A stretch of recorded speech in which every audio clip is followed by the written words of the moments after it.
اور ہو سکتا ہے مطلب یہ کوئی کنفرم نہیں، لیکن میری دانش بینش میں ایسا نہیں کہ میں نے کبھی اپنے ہاتھ سے فوٹو بھی کھینچی ہو، مزاج نہیں، طبیعت نہیں، دلچسپی نہیں، لیکن میرے گاؤں کا ایک موچی ہے جوتے گانٹتا ہے، اس شخص نے 4 بیٹیاں بیائی ہیں جوتے گانٹ کے، اور میرے ابا جی بتایا کرتے تھے کہ جن دنوں نا دھیلا چونی جوتا گانٹنے، اب تو جوتے کوئی گنڈواتا ہی نہیں، اب تو گانٹنے کا رواج نہیں، اب تو بچے نئے لیتے ہیں، تو جوتا گانٹنے کے لیے جب اس کو دیتے تھے تو چونی اگر اس کی ہوتی تھی نا تو اس کو کہتے تھے نا روپیہ تو رکھ لے، تو کہتا کیوں رکھوں جی، میری چونیاں تو میں نے چونی لے لی، اور ناراض ہو جاتا تھا۔ 4 بیٹیوں کی شادی کی ہے اس نے، پھر اللہ نے اسے عمرہ بھی کرایا، اور آج بھی وہیں بیٹھا ہے۔ تو میں جب گاؤں جاتا تو میں کہتا ہوں چاچا میں تیرے ساتھ تصویر کھنچوانی ہے، تو مجھے کہتے ہیں پتر میرا تو منہ بھی نہیں تو گیا میرے ساتھ فوٹو، تو میں کہتا ہوں یار تو ایک انسان ہے، تو ایک مثال ہے، جس بندے نے ہاتھ پھیلانے سے نفرت کی ہو، اب تو چندہ ہی چندہ رہ گیا، چندہ ہی چندہ، اس کے علاوہ اللہ معاف کرے کوئی دوسری شے۔ میں گلاسکو میں تھا تو مجھے ایک صاحب کہنے لگے آپ نے کوئی اعلان چلان نہیں کرنا، مدرسہ نہیں ہے، میں نے کہا مدرسے بڑے ہیں پر اللہ کا فضل ہے، کیونکہ وہ نبی کریم کے نام کے ہیں تو ہمیں کبھی کمی کوئی نہیں آئی، کبھی نہیں کمزوری آئی، رونے کا مزاج بھی نہیں، وہ چل رہا ہے مدرسہ۔ تو میں نے کہا آپ کیا سمجھتے ہیں جو یہاں آیا ہے وہ چندے لے نہیں آیا ہے؟ کیا مزاج آپ لوگوں نے بنا لیا، اس سے نکلیں۔ وہ بھی کوئی قومیں ہوتی ہیں جو ہر وقت ہاتھ پھیلا کے رکھتی ہیں۔ قرآن مجید نے صحابہ کی تعریف کی، لا یسألون الناس الحافا، وہ لپٹ لپٹ کر سوال نہیں کرتے۔ یہ صحابہ صفا کی بات کی قرآن پاک نے، لپٹ لپٹ کر سوال، خبردار تھوڑے پہ گزارا کرنا سیکھو، عزت کی زندگی جیو گے۔ اور نوجوان بالخصوص یاد رکھے، اگر وقار سے جینا ہے، سار اٹھا کے جینا ہے اور مطمئن زندگی گزارنی ہے تو پھر اس بات پہ راضی ہو جاؤ جو اللہ نے ہمیں عطا کیا ہے۔ پھر تیرا 5 مرلے کا مکان، اگر تو نے فراڈ کا مکان خریدا ہے نا 6 کنال کا، تو اس سے تیرا 5 مرلے کا بکار والا گھر بڑا شاندار۔ عزت کے ساتھ اگر جینا چاہتے ہو، حاتم تائی سے کسی نے کہا تھا کبھی تو نے اپنے سے بڑا سخی بھی دیکھا ہے؟ حاتم تائی کا نام ہے نا آج تک سخاوت میں، اپنے سے بڑا سخی بھی دیکھا ہے؟ اس نے کہا دیکھا ہے۔ کون سا؟ کہنے لگا میں نے ایک دفعہ اپنے سارے شہر کی دعوت پکائی تو میں چہرے پہ نقاب اوڑھ کے نکلا کہ پتہ کروں کوئی آدمی رہ تو نہیں گیا۔ تو جب میں جنگل میں گیا تو میں نے ایک بابے کو لکڑیاں کاٹتے دیکھا۔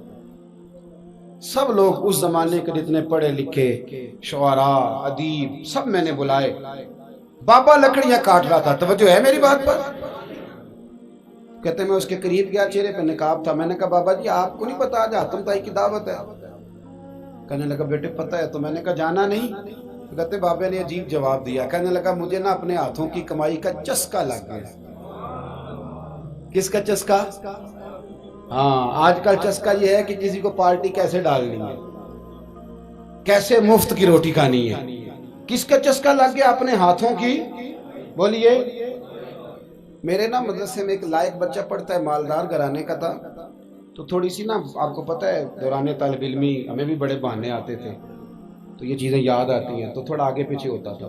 مدرسے میں کام ہو رہا تھا تو میں اس کو کھڑکی میں لے کے کھڑا ہو گیا، میں نے کہا بیٹے ایک چیز تجھے دکھانی ہے، جب تیرے سامنے بھنا ہوا گوشت رکھا جاتا ہے تو نخرے کرتا ہے، ادھر بھی آ ایک نظارہ دیکھ۔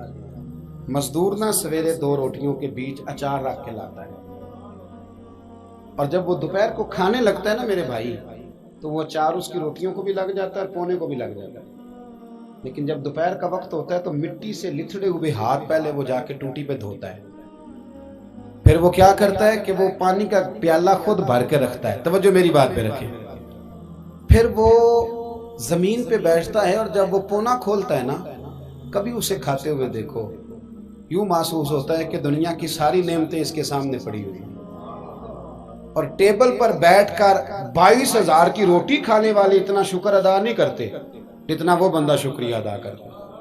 یا اللہ تیرا شکر ہے، یا اللہ تیرا شکر ہے۔ اور ان کو لفظ نہیں سیدھے پڑھنے آتے، ویسے بھی لفظ تاثیر سے بنتے ہیں تلفظ سے نہیں، اہل دل آج بھی ہیں اہل زبان سے آگے، صحیح تلفظ نہیں ادا کرنا آتا، لیکن جب وہ ہاتھ باندھ کے کہتے ہیں نا یا اللہ تیرا شکر ہے، تو یوں محسوس ہوتا ہے کہ روٹی تو اس بندے نے کھائی ہے، کھانا تو، ورنہ شادی کے موقع پر اتنا کھایا نہیں جاتا جتنا تباہ کیا جاتا ہے، کیونکہ مفت کا ہوتا ہے نا، مفت کا۔ تو یاد رکھیں محنت کی کمائی ایک حسن ہے، ایک وقار ہے۔ وہ جو بندہ 50 لاکھ روپیہ مہینے کا یا سال کا کماتا ہے وہ تو دیکھتا بھی نہیں بیچارہ پیسوں کو، وہ بینک میں آئے اور بینک سے ہی ساری زندگی اپنی دولت دیکھ سکتا، لیکن جو 600 روپیہ دیہاڑی لیتا ہے نا، اس کو جب شام کو ملتی ہے تو 3 دفعہ ہاتھ صاف کرتا ہے اور 3 دفعہ بسم اللہ شریف پڑھتا ہے، اور پھر وہ جیب میں ڈالتا ہے، پھر وہ حساب کرتا ہے کہ 50 کہاں لگانے ہیں، 60 کہاں۔ تو خودداری سے جیو، باوقار رہو گے، باعزت رہو گے۔ حاتم طائی کہتے ہیں مجھے کہنے لگا کہ مجھے ہاتھوں کی کمائی کا چسکا لگ گیا ہے، اب مفت کے دسترخوان پر مجھے مزہ نہیں آتا۔ تو کہتے ہیں میں تو بس اس کا فدائی ہو گیا۔ جب میں واپس آنے لگا تو اس نے مجھے آواز دی، میں واپس پلٹا تو کہنے لگا بیٹا آپ بھی دعوت پہ جا رہے ہیں؟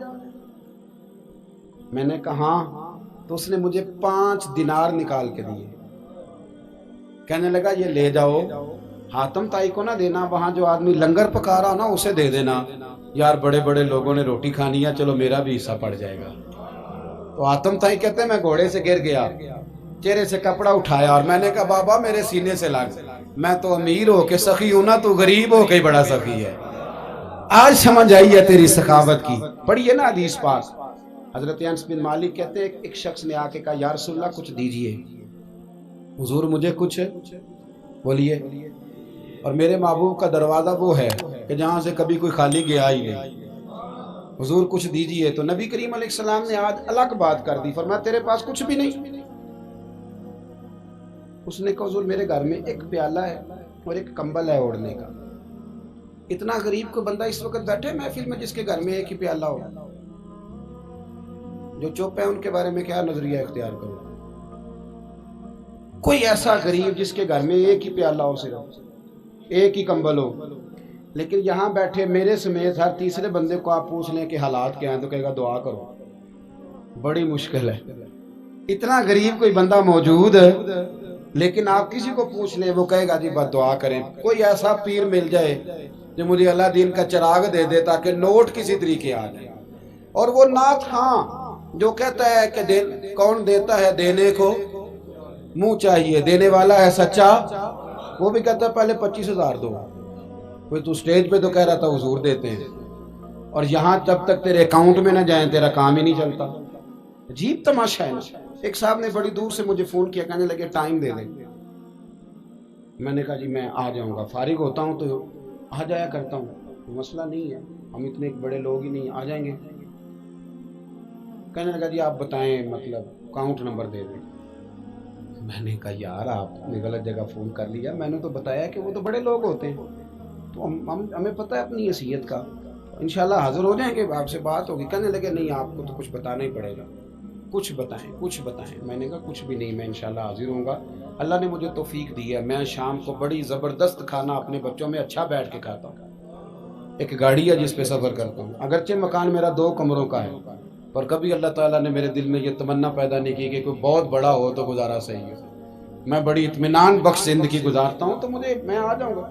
کہنے لگے نہیں تہاڈی مہربانی کچھ دسو۔ میں کہا 3 کروڑ روپیہ دے چاہے۔ کتنا جی؟ اللہ جانتا ہے ہنسانے کے لیے بات نہیں کر رہا، اور مسجد میں اونچا ہنسے بھی نہ، کتنے دیں؟ جی یہ تو آپ نے کیا کہہ دیا۔ میں نے کہا یار اگر میں نے اپنے لفظ ہی بیچنے ہیں تو اب میں 25-40 ہزار میں بک جاؤں، تو میں تو سمجھتا ہوں کہ نبی پاک کا فرمان بڑا قیمتی ہے، تو ریٹ لگاؤں تو میری حیثیت یہ ہو کہ 40,000 روپیہ۔ اگر میں نے بکنا ہی ہے تو کوئی ریٹ تو لوں نا۔ اور ویسے بھی میں تو سمجھتا ہوں کہ میں بڑا انمول ہوں، اس لیے کہ میں رسول اللہ کے دین کا نوکر ہوں، اور یہ غلطی ان کی نہیں جو بیچتے ہیں، غلطی ان کی ہے جو خریدتے ہیں۔ آپ لوگوں نے مارکیٹیں بنائی ہیں، آپ مارکیٹیں نہ بناتے تو کبھی مارکیٹوں میں اس طرح کی چیزیں بکنے کہ ہم نے ظلم کیا ہے، ہم نے زیادتی کی ہے، ہم نے یہ ماحول بنایا ہے۔ بہرحال بات دور نہ نکل جائے، واپس آتا ہوں۔ نبی کریم صلی اللہ علیہ وسلم نے فرمایا تیرے پاس کچھ نہیں، ایک کمبل ہے اور ایک، حضور نے فرمایا لے کے آ۔ یہ سرکار کا فرمان سیاستہ سے عرض کر رہا ہوں، اگرچہ امام جلال الدین سیوطی نے تفسیر در منصور میں تفصیل کے ساتھ اس روایت کو کئی طرق سے بیان، کہا ایک کمبل، یارو سوچو ایک کمبل جس بندے کے پاس ہو، ایک پیالہ، اس سے بھی کوئی غریب ہوگا۔ حضور نے منگا لیا اور بولی لگا دی، کون خریدے گا؟ ایک شخص نے کہا 1 دینار، ایک نے کہا 2، حضور نے 2 دینار میں بیچ دیا۔ وہ بولا نہیں کہ حضور 2 ہی تو چیزیں تھی، وہ بھی بیچ دی آپ نے۔ اللہ کے رسول نے فرمایا 1 دینار کا کھانا لے جاؤ اور 1 دینار کا کلاڑا خرید کے لاؤ۔ وہ لائے۔